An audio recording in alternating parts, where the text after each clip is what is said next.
Hello, everyone, and welcome to the Golden Astrologer Podcast. This is Deb McBride.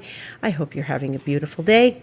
It is Sunday, the 16th of April in the year 2023. And whatever day it is that you're listening to this, may it be a pleasant one. So, we are in a very important week. Not as important as that week in March, like the third week or so of March, but it's a fairly big week. The first thing is, obviously, that I've talked about before, is we're having an eclipse. And so this is the first eclipse in the year 2023. And it occurs by me, I'm going to say by me, on Wednesday the 19th, this Wednesday. And it's going to be about 10:13 p.m., 10:13 in the p.m. And the reason for that is it's 12:13 a.m. on Thursday in the New York time zone. But for me, here in Costa Rica, I'll get to experience the new moon the night before. Now, it is a new moon, as I said. That means, as I always say, the sun and the moon are together in the same place at the same time. Okay?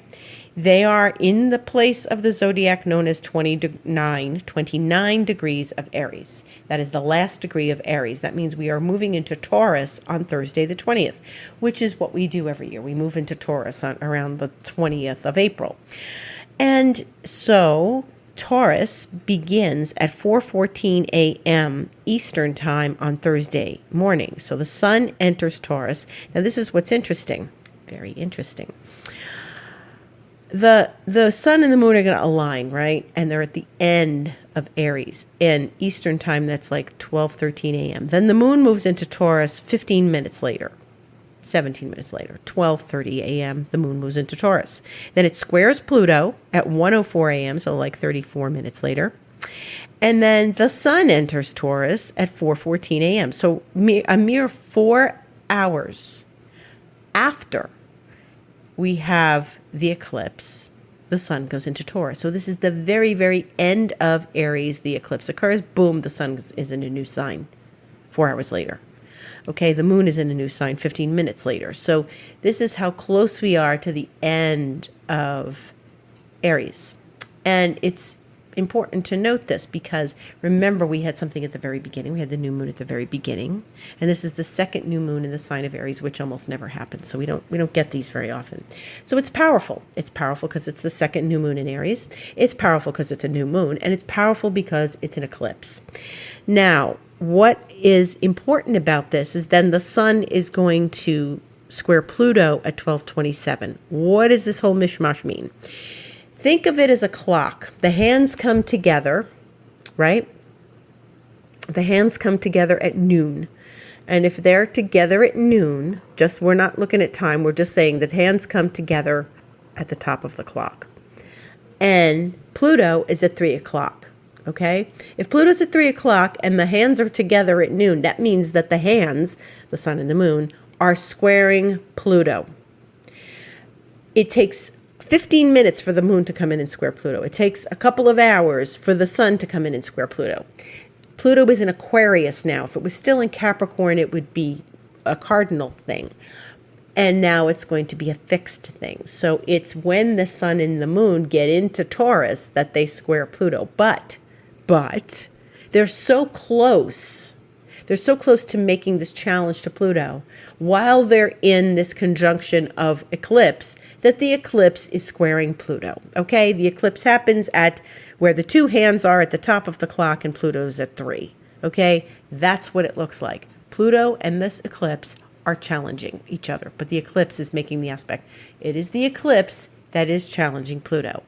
Wow. This is powerful. Why?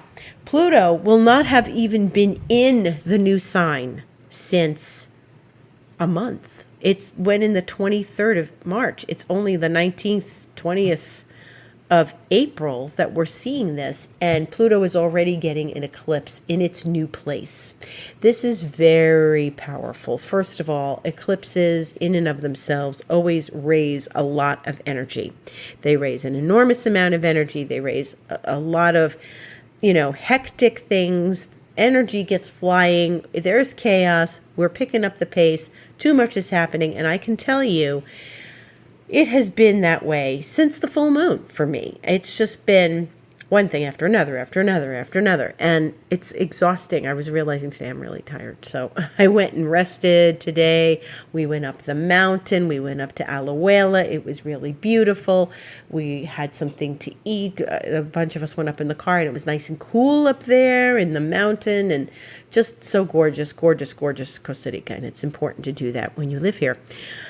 And, it was just a nice welcome change of, it's been really hot. Finally, it got hot. Now we're headed toward rainy season, but it's been hot here. And it was hot last night. It was hot this morning. And it was really nice to go up to the mountain where it's cool and you needed a little jacket. So it's important to note that it is becoming a stronger relationship as we get closer to the eclipse. The energy is getting stronger and more powerful. It peaks at the eclipse and then it starts to fall off, crescendo and stuff. And eclipses are intense. Now, I always tell people there's rules for eclipses, like there's rules for other things like Venus retrograde. When there's an eclipse, you want to try to keep your temper under control, because emotions don't do you well in an eclipse. It's an emotional experience. It is the sun and the moon. It's an emotional experience. And when you are getting together with the sun and the moon, you are really, really getting heated stuff when it gets close to the node, which is the eclipse. Eclipses bring emotions to the table. They bring the unspoken to the table, things that were brewing in your relationships with people, your work especially work really, things get said, they shouldn't be said. Things get fired, they shouldn't be fired. Like people are firing words left and right. It's Aries. It's the end of Aries. This is fiery, okay? Now, the best use of this eclipse is to go exercise it off. Go work it out. Go for a walk. Go for a run. Get on the trampoline. Get on the treadmill. Whatever you need to do, work off this energy, because you're going to lose sleep. You're going to be tossing and turning. Don't eat a lot of things that are going to keep you awake, like sugar and caffeine. Do things that are going to help you move through the emotions. Now, here we are with moving through emotions. The other night, I gave my very lovely masterclass on how to be a goddess in a masculine world, and we had a lovely group. It turned out very well. I'm very pleased, and the recording is for sale. So for the rest of our lives, you have that recording. If you'd like to buy it from me, $77. Contact me, deb@debmcbride.com, and I'll have it up in Instagram stories and stuff too. So, and I've had it up. But one of the things I had to teach the other night, and if you are more interested in this, hear about it, is holding energy. And this is what we need to do during the eclipse. It means we don't react. We don't reach out and start reacting and start trying to fix everything, okay? When you try to fix everything, you're very much in the masculine. We are trying to hold this energy and allow the power to move through us and be moved by the power of the eclipse. This is like when a big current comes and you're in the ocean and a big wave comes. And it comes for a few days. Maybe I'm sure the tides, the tides get wacky during eclipses. So tides can be really strong right now. Now, what would you do? What would you do if you were at the beach and you were swimming or surfing, as many people do here? If you were surfing and it's big time waves, rough waters, this is a time when you either stay out of the water or you ride the wave, right? You ride the wave. You stand in it, you jump it. People jump waves. We used to jump waves. And people who ride waves, they either know to stay out of the water, emotions, or they work with it. Now, if we're going to work with this energy, we're going to sit with the energy, let the emotions move through us, because emotions are energy in motion, and we hold the energy. Okay? Tuesday, I was doing a meditation Tuesday morning, and, I had my class Tuesday night. But Tuesday morning, I felt this big wave of emotion coming through me, and I sat in my meditation. I'm like, okay, let's just get with this. Could I verbally describe to you what it was? No, it defies language. And many times emotions do define language. And it can move through you the way it moved through me the other day, and you sit and let it pass. It's like, when you get that ice cream headache, the ice cream headache, and you have to there's nothing you can do. Maybe you have a little water. You just sit and it goes away.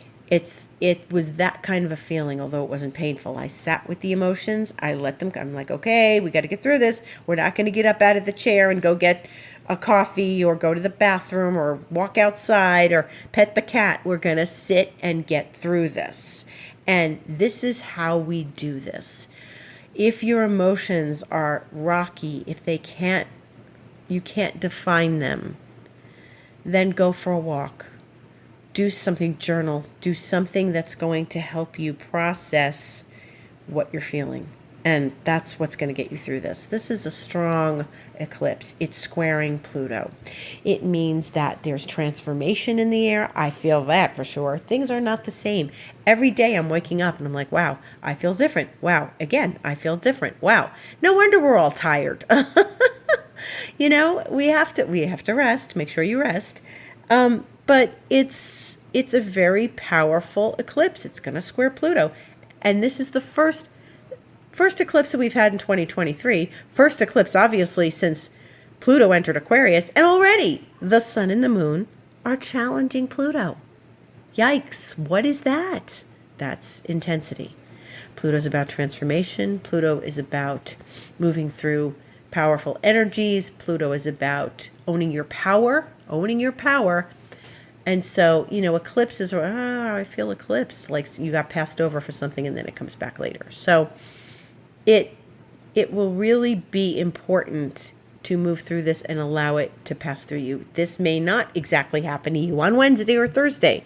It may happen to you next Saturday, It may take a few days. You may go, oh, I got through the eclipse, and then bada boom, something comes through and you're like, emotions. And so it's important to take care of yourself during this time and think before you act.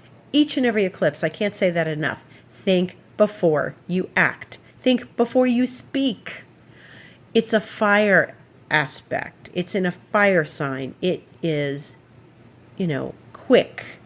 Sometimes, and be careful driving. It's in Aries. Be careful driving. Don't go out in the car if you're angry. No road rage. Go out, walk around the block, then get in the car, or, just calm down, and we'll work through this. And if you need support, you need help, you can call me, you can get in touch with me, right? Deb@debmcbride.com, info@thegoldenastrologer.com, and also in my website, there's plenty of ways to book an appointment with me. So it's powerful, it's intense, it is deeply moving and transformational. So what does it mean that the planets go into Taurus? Well, it goes to Aries. The eclipse is in Aries, but it moves immediately. Everything moves into Taurus, which means, it means that, it's that's a fixed energy. Taurus is about, Venus. It's about the goddess, the empress, the empress in the tarot. It's about that deep sensitivity of nature and of life and of all the things we love so much that give us security, security. Nature is secure. Nature is abundant. It's an abundant sign, Taurus. It's about the abundance of nature and that we are supported by that. So Taurus is a lovely sign. It's fixed. It's very fixed, in fact. And it concerns itself with material well-being. So, this is a time, it's tax week in the United States. This is a time when, you want to create your abundance. You want to, make sure the roof is over the head, the food is on the table, the belly is full, the crops are growing. This is when people plant their seeds so that they harvest in the autumn under Virgo. But, it's an interesting time because Taurus really is about, I think of it as the abundance of nature. And it's so so valuable in that respect. And that's, when we trust nature and we trust life, that's all we really need. So that's Taurus. Then we have our good old friend Mercury, who is going to retrograde on Friday the 21st. So I talked about this quite a bit last week. Let's talk about it again some more deeply. Mercury goes retrograde at 4:35 a.m. Eastern Time on Friday the 21st, okay? So when most of us in this region of the world get up in the morning, Mercury's going to be retrograde Friday. So we're just going to have come over this eclipse and then Mercury retrogrades. So this is a lot for 1 week. Like I said, this is a big week. This is a lot because now after we're starting to move through the emotions of the eclipse, Mercury turns around. Mercury is the planet of communication, as I have said many, many, many, many times before, and every time I've talked about it going retrograde, I explain that communications, that's writing, speaking, thinking, articulating, singing, all of it is under this experience of backwards motion or apparent backwards motion. I have explained this countless times on this podcast. This is something that seems to have crept its way into the common vernacular because people know about Mercury retrograde. And even 20 years ago, my astrology teacher, Michael Luton, got an email from UPS saying, don't let Mercury's antics disturb you from sending packages, And I thought that was pretty hilarious. And he couldn't believe it because UPS, a big company, big corporation, was talking about Mercury retrograde. Well, yeah, it concerns them. Packages get lost. Packages get found. Things show up. Mercury is in apparent backwards motion. And so from our perspective on the Earth, it appears to be moving backwards, even though planets don't really move backwards. Okay. So we think in reverse. We think outside the box. We go internal because the experience of the retrograde is more of an internal experience. When Venus goes retrograde later this year, about our relationships and money and things, we're going to go more internal as well. This is a very interesting time. People are born with Mercury retrograde. It's not like, it's not this awful thing. It's just inconvenient, a little bit of a nuisance, but it's not an awful thing. And what happens with Mercury retrograde is we have to dot our I's and cross our T's and watch our P's and Q's and make sure, again, think before you speak. I'm sitting here with my pen in the air, tapping it on my calendar, my astrology calendar. Think before you speak. It's so important that the right words come out and not the wrong words. You might hear from someone from the past. That's a retrograde. Something coming from the past brings it back into your life. But this is, remember January? Remember how I said in January, things really weren't going to start until around the 21st, after Uranus went direct, after Mercury went direct, after Mars went direct, after we had the new moon in Aquarius that started the Lunar New Year. And we all said, all the astrologers said, nothing is going to be retrograde until Mercury goes in April. And here we are. That went fast. Yep, 3 months. This is the first retrograde of any planet, starting a retrograde in this new year. So we've got a lot of news this week. A new eclipse, new Mercury retrograde. This is a big week. So the rock and roll is starting of 2023. Where have we been? Now, what have I said about Mercury? What did I say last week? Mercury is at 15 degrees of, or it will retrograde at 15 degrees of Taurus. That's the place it stops in the sky and starts to move backwards. That means it goes 15, 14, 13, etc. for the next 3 weeks. 15 degrees. So remember what I just said. January, Uranus went direct. The year isn't going to go forward till Uranus goes direct at 15 Taurus. Mercury is going retrograde at 15 Taurus. Is this going to bring us back to January? Probably. Yep, probably. And the eclipse last year in November, 15 Taurus. Going to bring us back to some things. So here we are working through some things from last year, the end of last year, and the beginning of this year. So whatever you have been experiencing, take note. If you hear from, maybe you were talking to somebody in January about some project. And then they circle back and they contact you this week. That's Mercury retrograde. That's not a bad thing. It's just, it's just referring back. We're going to refer back to January, probably the end of January. So this is an interesting time. And pay close attention. Pay close attention to your emotions. Pay close attention to how you're feeling, how you're moving through this week, and stay with yourself. Stay close to yourself. Take a break. Don't talk to anybody if you don't need to. I was working really hard on my master class the other day, and I shut the phone off. I shut the email off, and I just sat and worked. And before I gave it, and I was working on it and putting the organized notes together and stuff. And I'm like, this is great. This is really great. When I need to do some very concentrated work, this is the way to go. Because I've realized we stay on edge. We stay on edge. If you've got your phone ready to receive messages and you got your email open, you're open. The doors are open. Yes, there's business to do, right? But if you're trying to work and focus, sometimes the doors have to close for a few minutes. Just to breathe, because there's that anticipation in our new world of technology, not so new world, that we're going to get a message any second. Oh, I'm waiting for this one. They got to get back to me about that before I can do X. They have to get back to me. So we're always anticipating. So stay in the moment. The present moment is powerful, and it holds everything, because right now I'm talking to you, and in a minute, what I just said is the past. So, Mercury is the planet of thought. It's the planet of all I just said, thinking about messages and thinking about emails and thinking about being disrupted, expecting messages, expecting things to explode on your desk. And this is the expectation we have in technology now. So we are looking at a time when it is pays to be careful and cautious and thoughtful and paying attention to the details and looking at everything that we need to look at. And that's important. So Mercury goes retrograde 15 Taurus.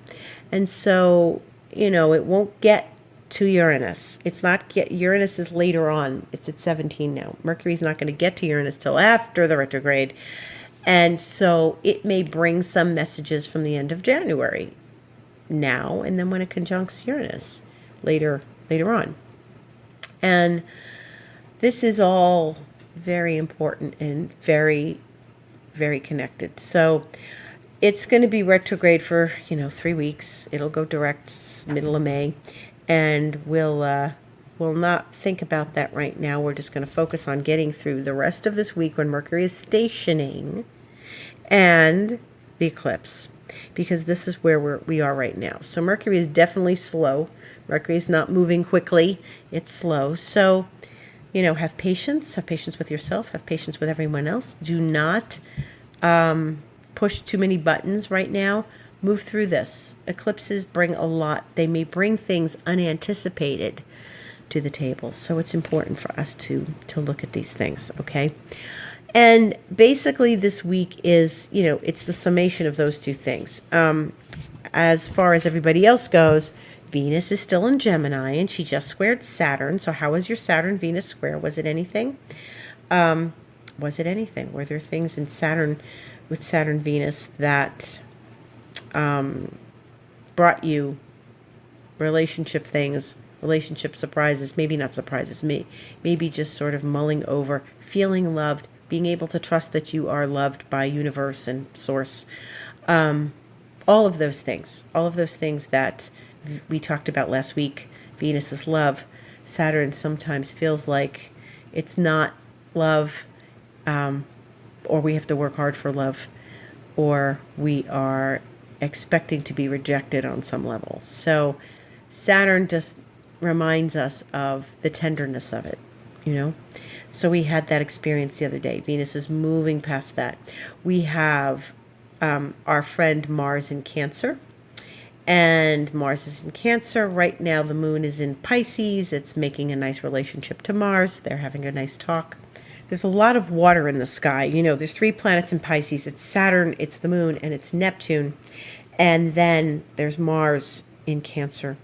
And so, yeah, that's a lot of water in the sky, a lot of emotions.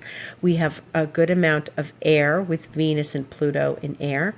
We have a good amount of earth with all those things in Taurus, Mercury in Taurus, Uranus in Taurus, and then there'll be more Taurus at the end of the week. And Jupiter's in Aries. Jupiter's staying in Aries for a little while. So the fire, the sun is in Aries. We're not going to have a lot of fire in a few weeks when Jupiter eventually moves out of Aries and goes into Taurus next month. So enjoy this fiery energy. It's here to boost us, get us moving, motivate us, and enjoy this end of Aries before we go into nice, placid Taurus, okay? So this is a boom with this eclipse at the end of Aries, and it may have something to tell us about where we've been in the last month, in the last 6 months. So this is a very powerful week. And like I said, it's not the most important week of the year. That was back in March. But this is a very strong week and a week that we can look forward to and look forward to moving through. So, and that's about it. Let's look at the moon. The moon, as I said, is in Pisces, going to move into Aries on tomorrow, 9 p.m. 9:09 p.m. Eastern Time. Stays in Aries, does that eclipse, then moves into Taurus, just like I said, shortly after the eclipse. And on Friday, will still be in Taurus. Thursday, Friday, it'll be in Taurus. And then it enters Gemini on the 22nd.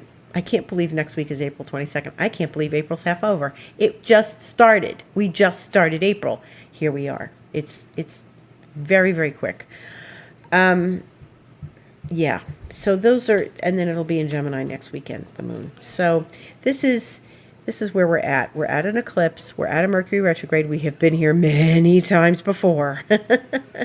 And it's important for us to just keep our heads on straight this week, okay? I'm Deb McBride. This is the Golden Astrologer Podcast. I thank you for listening always. Much gratitude to all of you always. Please reach out if you need some support during this eclipse. I'm on Instagram, the Golden Astrologer. I'm on my email, like I said, deb@debmcbride.com, info@thegoldenastrologer.com. My website is thegoldenastrologer.com. I offer a myriad of services.